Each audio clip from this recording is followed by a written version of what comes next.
I'm Sandra Patel Stewart, CEO of Transition Partners. And I'm Elly Nettleton, Managing Director. Welcome back to our Let's Talk Leadership podcast, The Culture Edit. This season, we're super excited. We're going to be focusing on how leaders embed a positive organisational culture.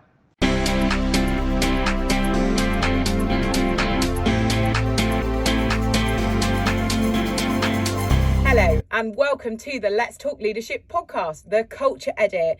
Super excited today to be recording over in Berlin. We have the lovely Camilla Lichti on the podcast, who is the VP of Product at Lendis.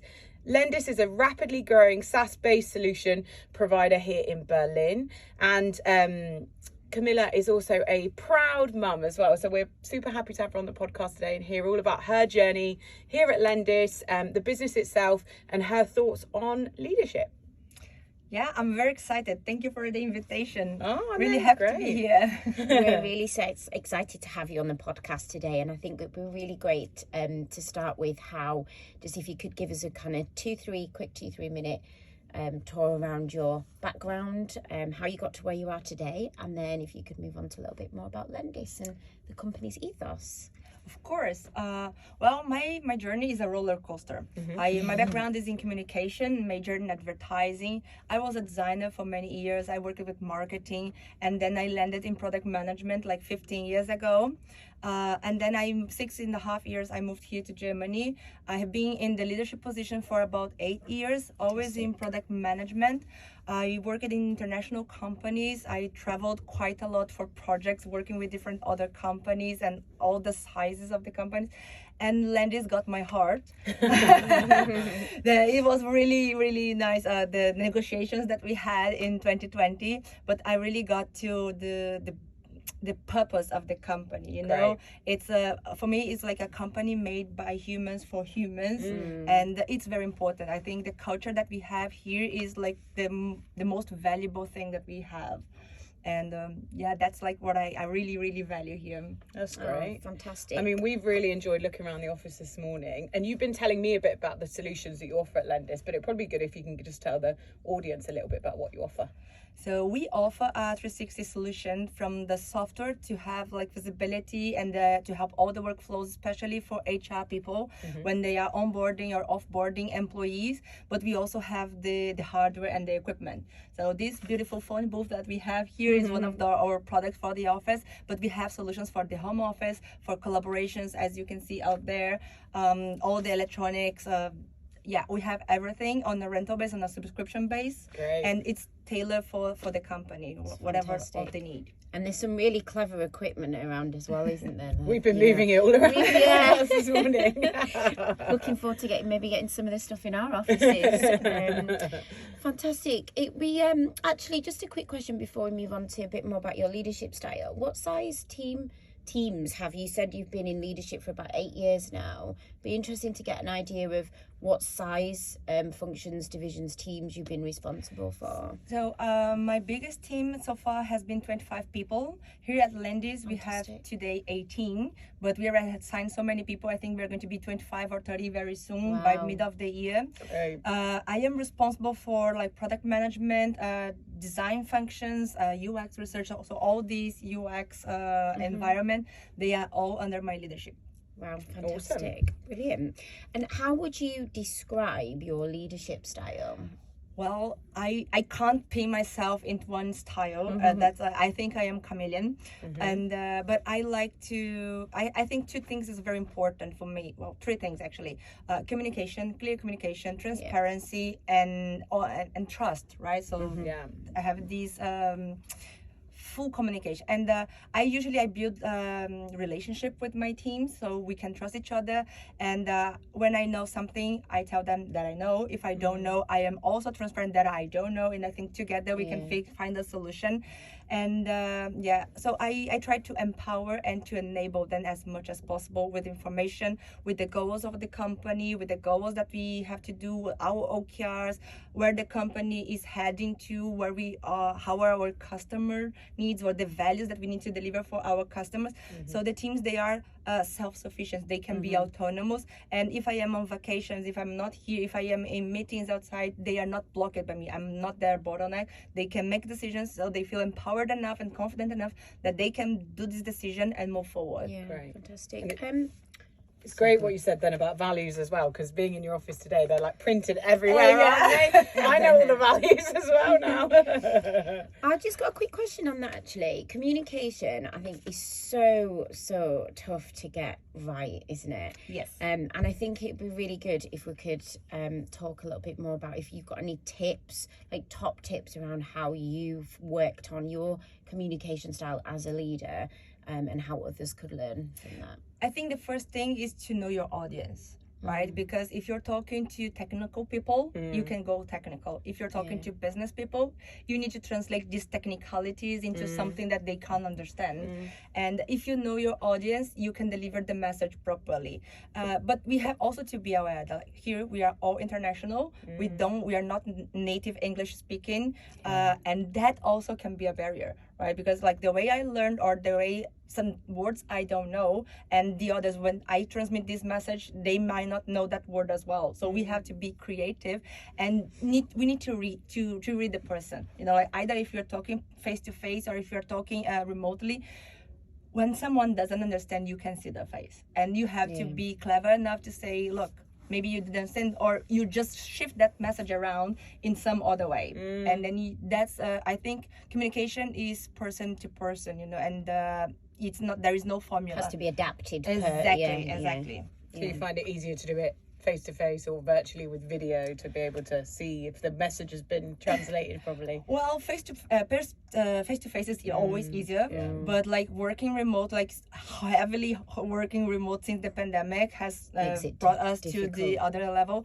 Even before, I was working remote for 3 years myself, so I am in this remote work journey for 6 years, and you learn. Right, so it's not easy, and I think empathy from all the sides that help us to get better.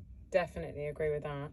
It's clear to see that everyone that's walked in the office today has been smiling. We've had lots of big hellos from everyone, which has been really nice and welcoming for us here in the office. And the music in the morning. Yeah, heavy for a Friday morning. I love that. Is that a daily thing or? Usually more Friday. Well, today is Employee Appreciation Day, so it would be great to find out how Lendis acknowledges employee success. We don't have like days like this to celebrate, but we do on a regular basis. So every Friday we have our all hands. That's a company-wide meeting that we share our success from the week, like what we achieved. We do demos for our soft, or like the salespeople, they share deals that they close these. Oh, great. And we have names tied to it, like someone achieved that. Sometimes it was like, most of the time it's a team effort. Yeah. But like we have these, and we always celebrate these achievements. And if there is a failure, we also celebrate the failure, because we learn from the failure and we can always be better. When we have anniversaries, you saw the champagne back there. Yeah, I saw loads of champagne. We have lots of alcohol. That's a good sign. It looks like a recruitment office. But we also celebrate. We have like quarterly parties with the whole company. We try to be as light as possible, and we wouldn't be here at this size today if it were not for the employees. So they must be celebrated every day. They work really hard. Yeah, I thought it was really nice what you said about like when you were celebrating team success by like naming people, because I think that's super important, isn't it? Like rather and nice when it's teams, but also like the people were individually appreciated as well, which is fantastic to hear. So this one's a tricky one to get right, but what does work-life balance mean to you, and how do you make working hours inclusive to ensure all your teams succeed? That's tricky, because that's very personal, from person to person.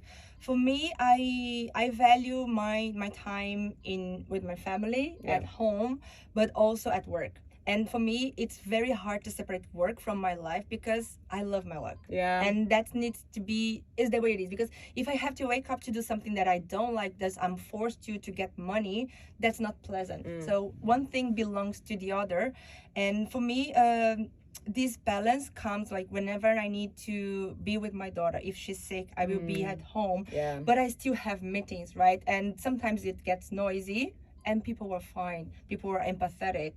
Today, I'm going to pick her up. I'm going to bring back to the office. She's going to come to the office, and then because I still have some meetings, I cannot leave early. So she'll be here for the team meeting this afternoon. She will be here for the team meeting. She'll be cheering everyone on. Yeah, she has been also in our Christmas party. She was the heaviest party. Was she? Oh, she would have loved that. Camilla has a 3-year-old daughter, so she's got a cute one. And she's a party girl. She's very Berliner from the Starting her young. So I think we need to coordinate these personal needs with professional needs, and a workplace needs to enable this, because at the time that I need to be forced to choose between family or my personal needs and work will lose. So that's not like something that you have to choose, and they need to coexist. So this is how I try to live my life. And this is how I try to enable my team to do as well, right? If they have to travel or something, they can take a day off and they can do later. If they have to leave earlier, I think I am mature enough. I've been working long enough in the market to say it doesn't really matter the place you are working from. If you are working from the moon, if you're working from China or here in the office, you can't be the bottleneck. You cannot be a blocker for the whole team, and you need to deliver. I care about the results, not like if you are working 12 hours a day or if you're working like 6 hours a day, and you balance these, and there is always a result. About the outcome, isn't it? Exactly. So if everything is moving forward, it's fine, and it's important for the person to find a balance, right? So some days I will wake up, I have to work, but my mind is simply not there. What can I do? I will be here, my body will be here, I produce like zero. So that's not the way to go. No. Actually, interestingly, a little bit off piece, but I think it's a really important one for a lot of our listeners who hire and scaling teams. Like, how do you get that right in the sort of like interview process? How do you transpire that across the teams and the people that you hire who are new to the business? We have like a short, concise, but very precise hiring process. Right. Okay. And the first interview we have with the HR manager. And she can assess like very high level if the person has the requirements that we need for the positions. And then one interview with the hiring manager to assess more technically how the person is, if they're going to fit the position. And we always tell the candidate that this is a two-way street. It's not like for me to get to know, but them to get to know me as well, and the team and the company that they are going to work for. And we are very transparent. We give space for the candidates to ask us questions. We ask the questions that we want to know. The third step is more a cultural fit. So they get to know peers or even other functions that they are going to interact with. And we always assess the candidate based on our values. So that's something that we have questions. If they show passion, curiosity, ownership, and care, that's something that we care the most. And then by the conversation we can know if a person can be a fit or not. And we are also we care more about our values than the skills itself. We gave chances to people that they didn't fit these skills quite 100%. They were more junior, but they had the quality to get there, you know, capabilities. The capability. We train them, we hire them. It's not like because they fit. And we already reject people that were super skill fit, but like culturally it was not right. That's culturally, it's important because you can't teach those value beliefs and the cultural soft skills. But you can side teach of you the things, hard skills. Yeah, definitely. Fantastic. So within Lendis, how would you say that you combat biases in the tech industry, and what does D&I mean within Lendis? So we actually try to be as diverse as possible and inclusive, right? So if you see our tech team, we have female engineers. Myself, like as a female leader, my team, it was like funny when we start hiring, it was more male, and now we are 70% female. You know, it kind of changed because like it was there, and we have different cultures, different genders, sexual orientation. We are very diverse, and also like ethnicity. Is right this word? And so we have like a variety, and that's something it's important, right? We need to respect each other, we need to respect where they come from, the cultures and everything. For example, we are very empathetic with all the thing that's happening in Ukraine. We have like Ukrainian people here. We are helping them. We send a lot of things already. So this is important, because if we don't do this, if we close ourselves in our bubble, we can't grow, and we can't create a product that's fit for all the needs. We want to go global, and we need to have these in our DNA. If we are not global, if we are not like, we don't have inclusiveness or like a variety of people that thinks differently, we will not go there. Great. What do you think you've, as a business, done differently to have and create that diverse workforce? Is there anything that you've done that other businesses perhaps aren't doing or could do more of, that others can learn from? We don't have, for example, positions that is exclusive for women or for like this kind of person or black people, because in other countries, like I'm from Brazil, I see there that we have a lot of like position that like this position is exclusive for women, or this this one is exclusive for black people. No way. I think that's already something that you exclude people. Right? So that's absolutely not right. No. Because in Brazil we have regulations that, given a size of the company, you must have a share of those types. And then you open a position, and then in the end the person gets like, I am really getting this position because of my skills, or because they have to fill a hole here, right? Really? So it's not, I think that's not the way to go. For me, it's like everyone, I don't really care who. It's about like fitting us and bringing the skills. And I think we have been doing everything possible in this sense, right? Like we need to hire more people, and we got up at the point that was very hard to hire in our geography. So we expanded, and then we are working remote. So we have people working from Pakistan, have people working from Turkey. It doesn't really matter where they are working from or based, or so it really doesn't matter. And do you offer relocation options as well? Yes, we do. Great. We do. I think it certainly helps with diversity, and 100%. that's one of the biggest challenges we have in the UK, because we just don't offer that flexibility. Whereas in Germany, you've got a real advantage, and like you say, it pays off with the end product itself and a user perspective by having that diversity. It's the respect of the person. If the person wants to relocate here, we help them financially and also with support, because when they get here, dealing with German bureaucracy and the German language, if you don't have any basis, is very hard. So we have a company here that helps this person for the next 6 months to find a home, to do the registration, to do everything, and then it's easier. So they don't have to worry about these things, and more like get to work and get to know the city. Brilliant. Sounds like you thought of everything in like a very people-centric organisation, which is fantastic. So I understand that you've experienced obviously some rapid growth. Obviously you said earlier that you are at about 18, 19 now, but you expect with the hires that you've made to go up to about 25 or more. It'd be really interesting to understand, and also if there's any kind of like tips and advice to the listeners around how you've maintained that culture. Sounds like a fantastic place to work, and I think it'd be really interesting to share how you've created the culture, but how you've maintained it throughout that rapid growth that you've experienced. Well, I think, as I said, culture is very important, and it always starts with our founders. Right, so they created these values, they created this company, they were like them too for I don't know how long, and then this was passing along with the people that were hiring. And are they still really involved in the business now? Yes, you are probably going to see them around here.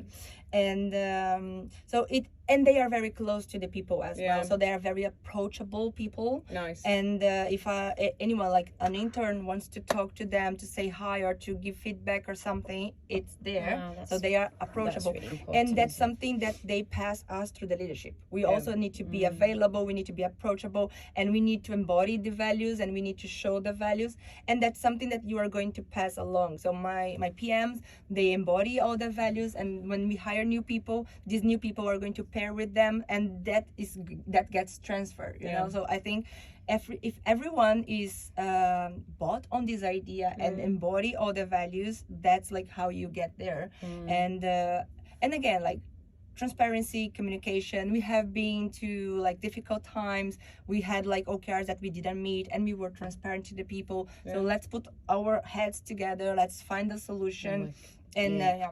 And it sounds like you really did that during COVID as well, because the nature of your business, obviously initially it was really struck by the Yes, pandemic, but then the whole company was born to fulfill a need to equip an office on a rental basis, on a subscription basis. And then when all the offices are closed, you get yourself stuck. You say like you cannot sell anything. But companies didn't stop hiring. They were still hiring. So we just like shift the priority and say, let's equip people in their homes. So home office as a service, and it's our business. And you were saying as a result, you grew by 8%. 8%, was that 2020? yeah. That's Fantastic. amazing. Okay. Over the years, leadership's got highs and lows. Did it come naturally to you? No. What lessons? What's been your biggest lesson along the way? Self-awareness, I think. Yeah. Because when I first became a manager, I had like one person in my team, and I didn't trust that person. Oh, really? Yeah. I was like this controller person, crazy, freaky, that I had to have everything under control. And even though I was delegating things, in the end of the day, I was redoing, double checking to make sure that thing was like right. So it was crazy. Yeah. And was that in here, Berlin, Spain? no, it was in Brazil. In Brazil, okay. Yeah, and it was very tough, and because I didn't have anyone to mentor me, anyone to see, so I was like alone in the dark. And but then I said, like, what do I like people to do with me? I like my freedom, I like my autonomy, I like my space, and sometimes I will make mistakes, and I would like people to come to me and say, hey, that was not cool, but let's figure it out and let's fix. So I don't have that, but I may be that person to give that to someone else, right? So that's how I started educating myself around this. And I made mistakes, and I still make mistakes. I'm human, but I am aware of what I don't know, or what something that is a challenge that I have never done, and I am transparent. Like when I was hired here, so like maybe this is something that you need, and this is something that I have never done. I don't know. I am probably capable of. I'm not stupid, but like I really need someone to be more close to me, and someone to call me out, right? Like if something is going wrong, say, hey, Camilla, stop, not the right direction, and then you go. And I think having this self-awareness made me open my eyes, and also for my team, right? When they come to me with something and I really don't know, I tell them, I don't know. Let's figure it out together. So let's work together. That's great. I think that, like you say, that communication piece is super important. So it sounds like over the years, by having been that honest, authentic leader, you've shaped your journey, which is exciting. So as a leader, role model, and woman in tech, what is the best bit of career advice you can give to anyone in our audience? I think people need to get to know themselves and get to know their best selves, right? So I know my ugly, I know my best, I need to foster my best. And I have to work on my ugly to make this I strength, right? So I know those two things. Be your best advocate as well. Right? So I have like so I think like imposter syndrome. Man, I have all of them on a daily basis. You do. So things happen to you. It gets worse the more senior you get. The more senior you get, you start comparing yourselves to others, and you think everyone knows like a lot more than you, and that's not true. And they're going to find you out. Exactly. And I'm always afraid, like, if I open my mouth, they say like, she doesn't know anything, right? But what you do well is you're open, honest, and authentic, and I think that's really inspirational. The fact that you can actually say to a member of staff, do you know what? I don't know. But also recognize that others might be able to fill your gaps, and where you might be weaker, others are stronger, and it's like you said, coming together, and which is fantastic. And then that goes to the next one, that's confidence, right? I think especially women, we need to have like more confidence. Men are born with self-confidence, all extra even, you know. And we don't. I think given history, given a lot of things that happen, we need to be confident, because if we're not confident that on the things that we know, and we cannot show others, we cannot expect others to realize something if we don't show them, right? So I think that's all important, and it's always important to give yourself a break.